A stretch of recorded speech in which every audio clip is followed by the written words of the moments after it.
7 horas mais 42 minutos, 7h42. Bom, hoje vamos tratar aqui no Jornal da Manhã entrevista. Muito bom dia para você, ainda que eu não cumprimentei.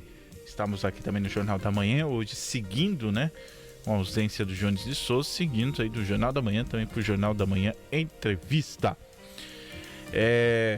E hoje, nesse dia 16 de setembro de 2025, hoje vamos falar de um assunto muito importante que está muito presente nos lares de todos os brasileiros e de alguma forma presente sem causar nenhum efeito, mas a gente sabe que algumas situações carregam traumas enormes. E aí entra sempre uma polêmica, né? Quanto o uso excessivo de álcool, ou propriamente o uso de álcool, não precisa ser excessivo, né? Se torna preocupante. Acho que é um grande ponto de interrogação no Jornal da Manhã Entrevista. Quem vai me ajudar a responder essa pergunta aqui e trazer muito mais sugestões para a gente melhorar de vida, ter uma qualidade de vida, né, que vai além de todas essas questões, é a Dete Barbiero Fenili, responsável pela Associação de Abstêmios de São Miguel do Iguaçu, que vai explicar sobre esse tema delicado. O álcool é uma droga lícita, presente em quase todos os ambientes, de farmácia, posto de gasolina. Olha, aqui na rádio não tem para vender, mas quase todos os ambientes tem o álcool. E aí entra numa questão, né? Como lidar com isso? E eu vou já entrar nessa primeira questão, né? Quando o álcool se torna preocupante, Dete, bom dia para você. Muito obrigado pela presença. Bom dia ouvintes da Rádio Jornal, bom dia. Então, no decorrer do tempo, né, dessa jornada de trabalho, eu consegui entender, primeiro, que o alcoolismo é uma doença. E como saber que eu tenho essa predisposição, que eu tenho essa doença dentro de mim? É justamente isso. Quando eu bebo lá esporadicamente, mas já altera o meu comportamento, né? Eu tomo uma cervejinha, né? Antes de eu tomar uma cerveja, estou lá às vezes ou sou tímido, então eu bebo para que a minha timidez se solte, que eu possa ter mais coragem. E então foi bom, a sensação da primeira fase do alcoolismo é isso, e ninguém percebe que ela está mexendo com aquela doença que está estacionada dentro dele.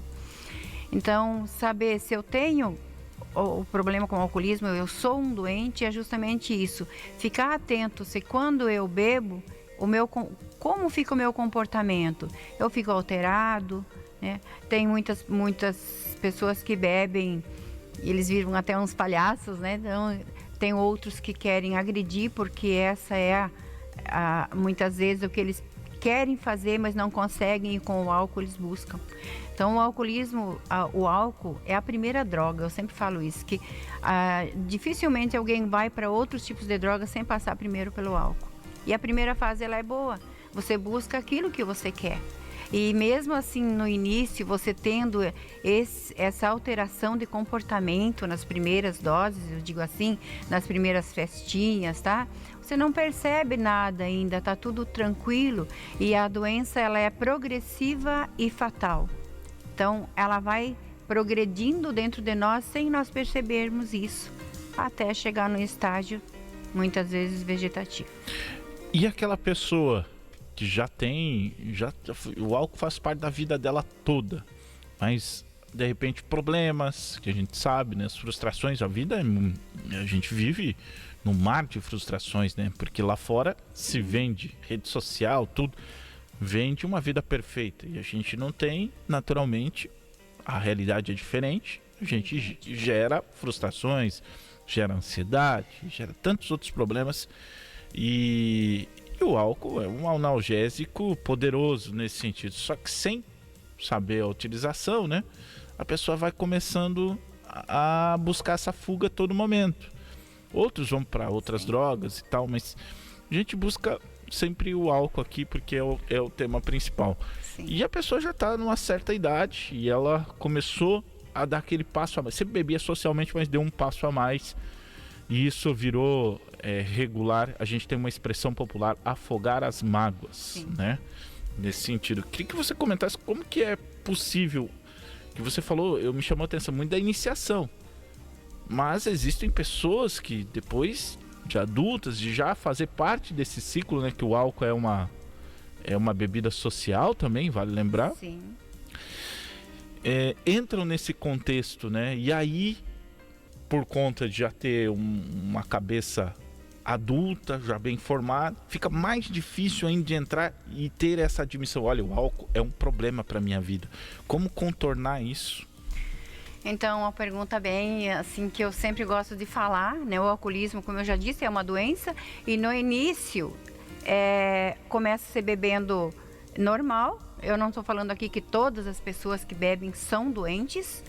Tem aqueles que conseguem beber socialmente, ok, né? Eu conheço pessoas a vida inteira assim, mas tem aquele que tem a predisposição que é o doente e ele não sabe que é uma doença.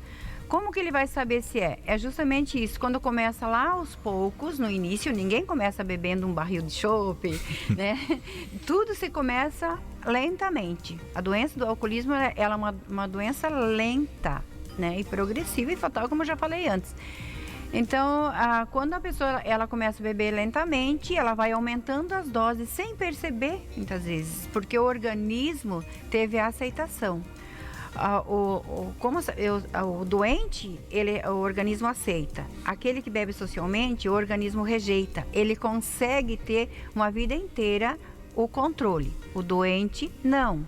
Ele vai aumentando as doses, vai aumentando os motivos para beber. E quando começa lá os problemas que vêm muitas vezes começa na família, né? Porque a pessoa, o alcoólico, quando ele começa a perder o controle, ele já não tem mais um horário certo para chegar no trabalho. Ele não consegue mais, mesmo querendo, ele não consegue mais chegar no tempo que ele chegava em casa. A família começa a perceber isso também. Onde começa a vir N problemas, né? Onde ele vai buscar... muitas vezes vai no médico, mas ele não fala para o médico que o problema todo que ele está sentindo, inclusive de depressão que dá, ele não fala que ele bebe, porque ele acha ainda que ele bebe socialmente, mas o caminhar dele já está bem. Ele só vai entender que o álcool está destruindo ele muitas vezes já muito tarde, né? Quando a família já está perdendo família, quando já perdeu trabalho, quando já perdeu fazendas. Eu tenho muitos testemunhos de pessoas que falam assim, por essa garganta já passou ceifa, carretas, fazendas, e só foram perceber isso depois que perderam tudo. Então, a Associação de Abstêmios hoje está aqui para poder tá auxiliando nessa parte antes que a pessoa chegue lá no final do túnel, né? Que eu digo, se bem que ainda tem uma saída. Mas fiquem atentos assim, quando eu bebo porque eu estou triste, eu bebo porque eu estou alegre. Eu tenho que resolver um problema lá, então eu tenho que beber. Isso é um alerta muito grande. Né? Prestem atenção nesses detalhes mínimos que parece que não, mas é muito importante. É o gatilho. É o gatilho. Quando a família começa a cobrar. Eu trabalho muito com famílias por conta disso, sabe? Eu sou uma testemunha real disso, né? De uma reconstrução de família, depois que eu conheci a Associação de Abstêmios. Então, porque a família também não sabe lidar com a situação. Ela vê muitas vezes o esposo se excedendo demais na bebida, começa a idolatrar a bebida, começa a deixar a família um pouco de lado, né? Mesmo quando estou falando de família, estou falando de esposa, de filhos e muitas vezes marido, porque o alcoolismo ele atinge também a mulher, não escolhe raça, cor ou sexo. Então, qualquer um pode ser vítima e começa essas desavenças ali, né? E então, aí fiquem atentos, quando começa a dar esses problemas na família, cobranças, é porque realmente o álcool, ele está prevalecendo, o álcool está sendo o comandante da história ali, para uma desdenha lá na frente, para uma situação bem complicada depois. E como faz para procurar ajuda? Talvez a pessoa que está ouvindo, porque é muito difícil você pedir ajuda para quem você já tem muita intimidade às vezes, né?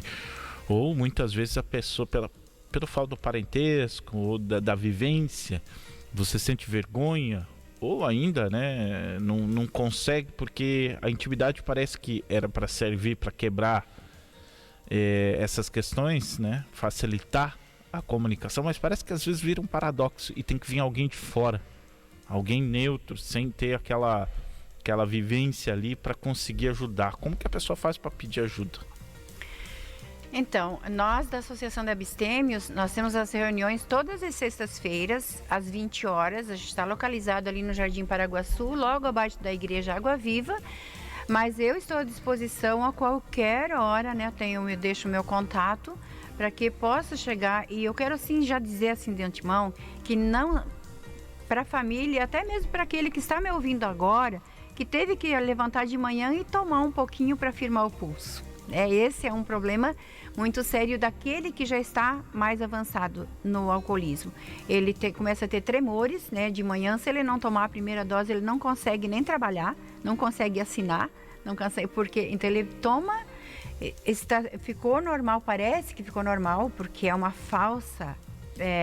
falso resultado que o álcool dá, para que você possa voltar a beber de novo, né?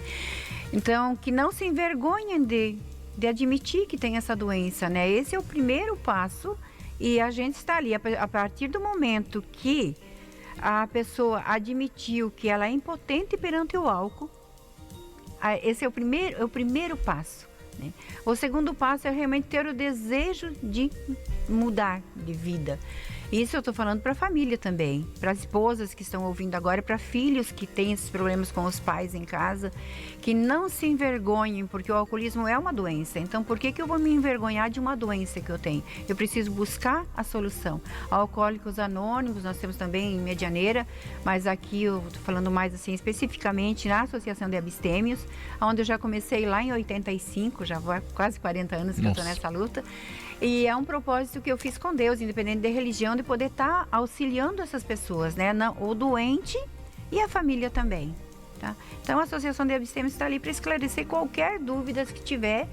Pode me procurar, cheguem lá na reunião. Ninguém vai chegar e perguntar por que você está lá na sala, né? Nós temos lá uma frase lá que diz assim: tudo que você vê aqui, tudo que você ouve aqui, quando você sair daqui, fique aqui. Então nós temos, e esse anonimato, né, é que nos dá a liberdade de poder perguntar e até dizer, não, eu realmente tenho o problema, mas ninguém vai forçar nada. Isso aí fica a cada um, mas é claro que cada reunião que vai, ou cada conversa que tem ali comigo, ou com qualquer um outro membro da associação, ele vai entendendo, vai esclarecer para ele mesmo, né? Tendo as respostas das perguntas que muitas vezes ele não tem coragem de fazer. Olha que importante, né? Que importante. Se você está ouvindo, está sentindo que precisa de ajuda, está na hora de mudar de vida, né? Ou se você tem alguém, um parente que precisa desse aporte, né? Então, procure aqui a Det, tá? Quer deixar teu contato, Det? Eu posso deixar os 2 contatos que eu tenho, podem ligar qualquer um. Eu estou à disposição de qualquer um, né, para poder ajudar dentro daquilo que eu tenho conhecimento. Então, eu tenho 48, que é o WhatsApp, 99110-8669, e o 45 99119-1058. E tem também de um membro da associação que está comigo já há 37 anos, esse eu posso fazer o nome, nós temos um anonimato, eu posso falar de mim, não posso falar de outros, mas esse me deu a liberdade, que é o Mário Japonês. Aqui em São Miguel, acho que todo mundo conhece, o Mário do Fusquinha Branco. Então, o contato dele é 99982-6651. Então, pode ligar para o Mário também, ele já passa para mim e nós estamos juntos para poder esclarecer qualquer dúvida e poder estar ajudando. Obrigado, Det. Parabéns pelo trabalho. Obrigada. 7h56. Vamos para um rápido intervalo. Na sequência, a gente volta falando de esporte. Próximo fim de semana, sábado que vem, o São Miguel inicia o quadrangular da morte. Jornal da Manhã.